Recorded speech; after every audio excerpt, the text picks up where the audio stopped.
এখন আপনাদের সামনে আমি একটি ফরমাইশি গজল পরিবেশন করে শোনাবো এবং একটি নিত্য নতুন গজল পরিবেশন করে শোনাবো। একটি কবরকে উদ্দেশ্য করে গজল শোনাবো এবং একটি আজানের গজল আমার ভাইজানেরা যেটা ফরমাইশ করেছেন সেই গজলটি শোনাবো। আল্লাহ পাক আমাদের এই দুনিয়াতে পাঠিয়েছেন তার ইবাদত করার জন্য, কিন্তু আমরা এই দুনিয়াতে এসে আমরা এই দুনিয়ার লোভ লালসার মায়া জালে জড়িয়ে পড়েছি। একদিন না একদিন আমাদের সকলকে এই দুনিয়া ছেড়ে চলে যেতে হবে, কিন্তু কার কখন এই জীবনের হায়াত, এই জীবনের সময় ফুরিয়ে যাবে আমরা নিজেরা কেউ জানি না। আমরা কি করছি? আমার আমার আমার আমার আমার আমার করে পাগল হয়ে গেছে, কিন্তু আমরা যেদিন মারা যাব আমাদের সঙ্গে কিছুই যাবে না। খালি হাতে এসেছি, আবার খালি হাতে চলে যেতে হবে।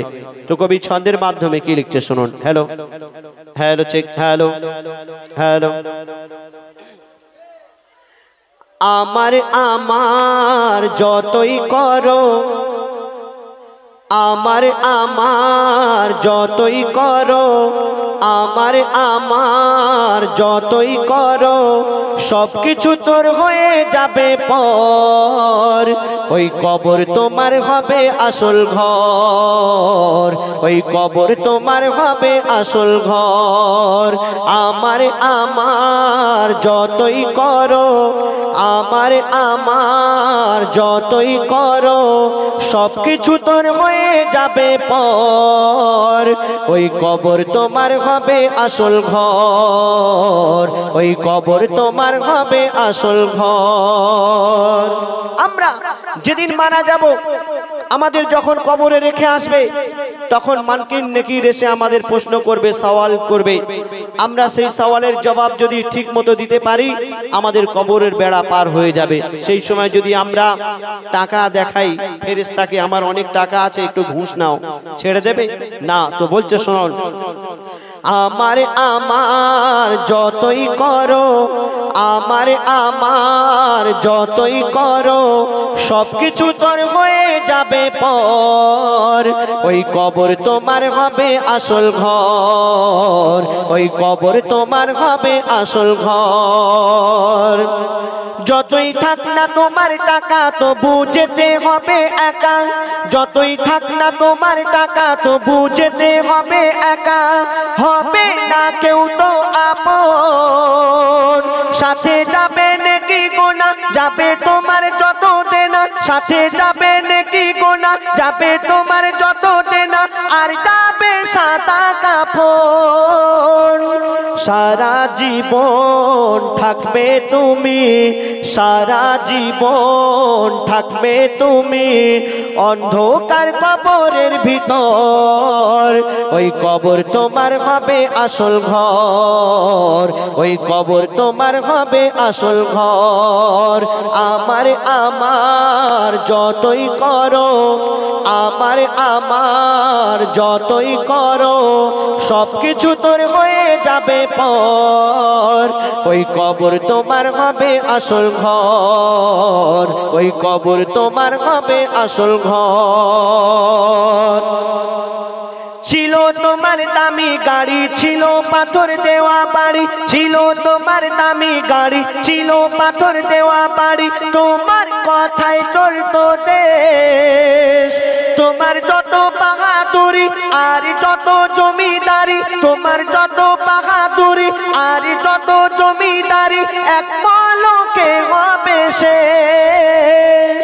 দু চোখ তোমার বন্ধ হবে, দু চোখ তোমার বন্ধ হবে, বন্ধ হবে তোমার কণ্ঠস্বর। ওই কবর তোমার হবে আসল ঘর, ওই কবর তোমার হবে আসল ঘর। আমার আমার যতই করো, আমার আমার যতই করো, সবকিছু তোর হয়ে যাবে পর। ওই কবর তোমার হবে আসল ঘর, ওই কবর তোমার হবে আসল ঘর। আমরা এই দুনিয়াতে চিরতরে কেউ থাকতে আসেনি। এই দুনিয়াতে কদিন আমরা থাকবো? খুব জোর 60 থেকে 70 বছর, 80 বছর, এর থেকে তো বেশি না। এই কদিনের জিন্দেগানি তাতেই আমরা কত কি করছি, বিল্ডিং বালাখানা কত কি করছে, আমরা আবার অহংকার দেখাই। তো এই অহংকার মাটিতে মিশে যাবে, সবকিছু শেষ হয়ে যাবে মারা গেলে। তো বলছে শুনুন, মাটির মানুষ তুমি মাটির, বলো নেই কি তোমার হুঁশ, তুমি মাটির মানুষ বলো নেই তোমার হুঁশ, কিসের এত অহংকার, আজ তোমার এত নাম এ তো আল্লাহ পাকের দান, তোমার এত নাম এ তো আল্লাহ পাকের দান, শুকরিয়া করো খোদার। কবি সাদ্দাম তোমারও একদিন, কবি সাদ্দাম তোমারও একদিন উঠবে বেজে মরণের খবর, তোমার হবে আসল ঘর ওই কবর, তোমার হবে আসল ঘর ওই কবর। আমার যতই করো, আমার যতই করো, সবকিছু তোর হয়ে যাবে পর, ওই কবর তোমার হবে আসল ঘর, ওই কবর তোমার হবে আসল ঘর, ওই কবর তোমার হবে আসল ঘর। শুলে এবার থাকতে না পেরে আর একটা ছুটে এসে দিল, আয় কোচি আয় বল, একটা বল বাবা, কোথায় ছিল এতক্ষণ দেখা যায়নি বাবা রে, বল বাবা ছোট্ট করে একটা বল, তার ভিতরে আমি একটু কাজটা সেরে দিই, ভালো করে বলবি।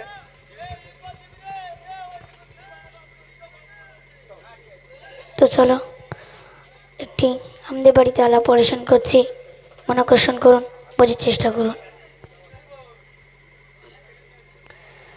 তোমার নামে আসমান জমিন নিয়ম মেনে আয়, তুমি কানে তুমি মানে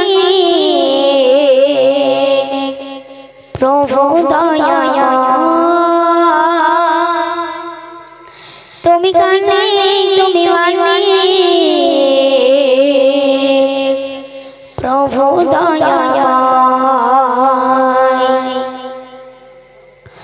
তোমার নামে আসমান জমিন নিয়ম মেনে আয়, তুমি কানে তুমি মানে প্রভু দয়া, তুমি কানে তুমি মানে প্রভু দয়া।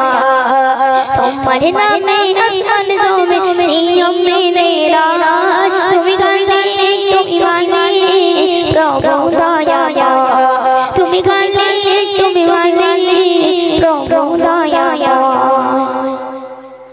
তোমার নামে সাগর নদী উঠে যায়, তোমার নামে ফুলেরা সুগন্ধি ছড়ায়, তোমার নামে সাগর নদী উঠে যায়, তোমার নামে সাগর নদী উঠে যায়, তোমার নামে সাগর নদী উঠে যায়, তোমার নামে ফুলেরা সুগন্ধি ছড়ায়, পূব আকাশে সূর্য ওঠে তোমার ইশারায়, তুমি কানে তুমি মানে প্রভু দয়াময়, তুমি কানে তুমি মানে প্রভু দয়াময়। তোমার নামে আসমান জমিন নিয়ম মেনে আয়, তুমি কানে তুমি মানে প্রভু দয়াময়,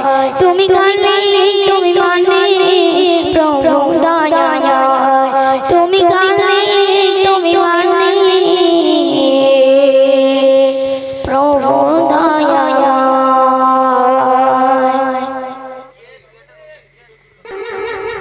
সবচেয়ে দামি তুমি লাগে হুসেন হুসেন হাসান, হুসেন হাসান, হুসেন হাসান কৃষ্ণ করে পয়না নাজাত, সবচেয়ে দামি তুমি লাগে হুসেন হাসান, সবচেয়ে দামি তুমি লাগে হুসেন হাসান, বলো না নাজাত, বলো না নাজাত, বলো না নাজাত, বলো না নাজাত, হুসেন হাসান কৃষ্ণ করে পয়না নাজাত, সবচেয়ে দামি তুমি লাগে হুসেন হাসান, সবচেয়ে দামি তুমি লাগে হুসেন হাসান।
सबसे दामी तुम्हें नाके हुस्न और हसन दो सबसे दामी तुम्हें नाके हुस्न और हसन शेष पुष्प सुलग्न न हमें देखबो शेष पुष्प सुलग्न न हमें देखबो बोलो तो देखी उन्ना ना जानते तुम मरना नो बाबा बोलो तो देखी उन्ना ना जानते तुम मरना नो तुम मरना ना अकुल वक्त कोई कर दो तो से तुम मरना ना अकुल वक्त कोई कर दो तो से अमर नाना जिससे शुरू अमर नाना से दो अमर नाना जिससे शुरू अमर नाना से चुपके पानी मुझे जो बेटा के हुसैन और हसन चुपके पानी मुझे जो बेटा के हुसैन और हसन सबसे दामी गंगा दुर्गा शक्ति रहमान दो सबसे दामी गंगा दुर्गा शक्ति रहमान बोलो नन्ना जान बोलो नन्ना जान बोलो नन्ना जान बोलो नन्ना जान हुसैन हसन हुसैन हसन हुसैन हसन कृष्ण कोने बोलो नन्ना जान हुसैन हसन कृष्ण कोने बोलो नन्ना जान सबसे दामी तुम्हें नाके हुसैन हसन नबी बोले फातिमा बेटी सोना তোমার আগে জান্নাতে যাবে জামিলা তোমার আগে জান্নাতে যাবে জামিলা নবী বলে ফাতিমা বেটি সোনা নবী বলে ফাতিমা বেটি সোনা তোমার সাথে জান্নাতে যাবে জামিলা তোমার সাথে জান্নাতে যাবে জামিলা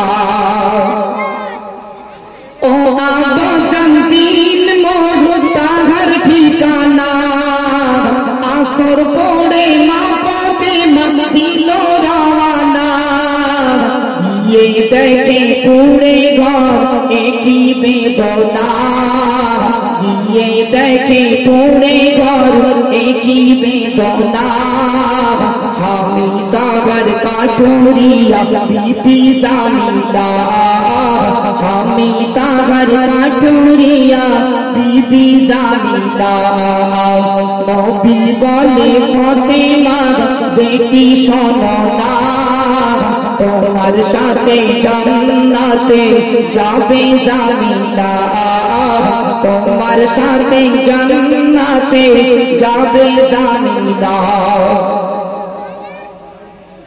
সালাম দিয়ে মা ফাতেমা দিয়েছে টোকা ভিতর থেকে আওয়াজ আসে না দিয়ে দেখা স্বামী আমার জঙ্গলেতে স্বামী আমার জঙ্গলেতে কাটকাটিতে গেছে স্বামী আমার জঙ্গলেতে কাটকাটিতে গেছে আসলে বাড়ি স্বামী আমার অনুমতি নেব যে আসলে বাড়ি স্বামী আমার অনুমতি নেব যে নবী বলে ফাতিমা বেটি সোনা তোমার আগে জান্নাতে যাবে জামিলা তোমার সাথে জান্নাতে যাবে জামিলা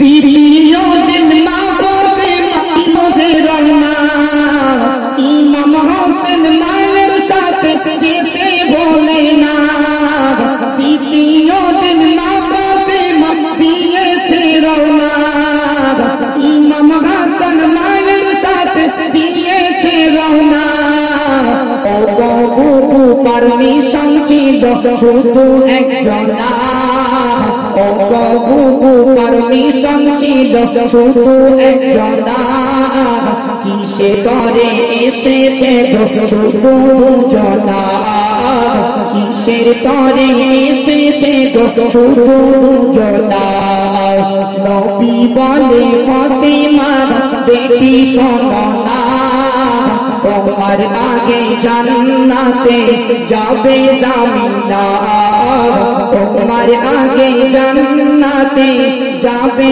জামিনদার। মনুষ্যের বদল শুনবেন মায়েরা, জান্নাতি রানী মা ফাতেমা সালাম দিলেন কাঠুরিয়ার বাড়িতে গিয়ে, কিন্তু দরজা খোলেন। সামনাম কই? ও জি, দরজা খোলে না। কি করলে? কাঠুরিয়ার বিবি দরজা খুললেন না। বলেন, দেখেন বুবু, আপনি জান্নাতি রানী মা ফাতেমা আমি জানি, কিন্তু আমার স্বামীর অনুমতি ছাড়া আমি আপনার সঙ্গে দেখা সাক্ষাৎ করতে পারবো না। ও জান্নাতি রানী মা ফাতেমা, আপনি চলে যান। আমার স্বামী জঙ্গল থেকে বাড়ি আসলে অনুমতি নেব, তারপর আপনার সঙ্গে দেখা করব। জান্নাতি রানী মা ফাতেমা ফিরে চলে গেলেন। দ্বিতীয় দিন আসলে দরজায় টোকা দিলেন। কাঠুরিয়ার ভিতর থেকে আওয়াজ দিয়ে বললেন, ও জান্নাতি রানী মা ফাতেমা, স্বামীর কাছ থেকে অনুমতি নিয়েছিলাম একজনা, এসেছে দুজনা, আমি দেখা করতে পারবো না। জান্নাতি রানী মা ফাতেমা আবারও রিটার্ন চলে গেল। তৃতীয় দিন কি হলো? আবারও জান্নাতি রানী মা ফাতেমা ছুটছেন জামিলার দিকে, জামিলার বাড়ির দিকে ছুটছে। রাস্তার মাঝপথে ইমাম হোসেন ধরে ফেলেন। আম্মা জান, গতকালকে চুপি চুপি চলে গেছিলেন, আমি জানতে পারিনি, আজ আপনাকে ছাড়ছি না, আমিও চলে যাব। চলুন। তিনজন চলে যাচ্ছে, পারমিশন আছে দুজনা, সেখানে যাচ্ছেন তিনজনা। অতি মূল্যবান কথায় প্রিয় কবি কি লিখছে দেখুন। একই ঘটনা মায়ের সাথে ইমাম হোসেন যেতে ভুলে না। কাঠুরিয়ার বিবি বলে, কাঠুরিয়ার বিবি বলে, অনুমতি ছিল দুজনা। কাঠুরিয়ার বিবি বলে, অনুমতি ছিল দুজনা। ও বুবু তিনজনা এসেছ বাজনা, ও বুবু তিনজনা এসেছ বাজনা। নবী বলে ফাতেমা বেটি শোনো না, তোমার সাথে জান্নাতে যাবে জামিনদার, তোমার সাথে জান্নাতে যাবে জামিনদার। তৃতীয় দিন দরজা খুললো না, কাঠুরিয়ার বিবি দরজা খুললো না। আবারও জান্নাতি রানী মা ফাতেমা রিটার্ন চলে গেল।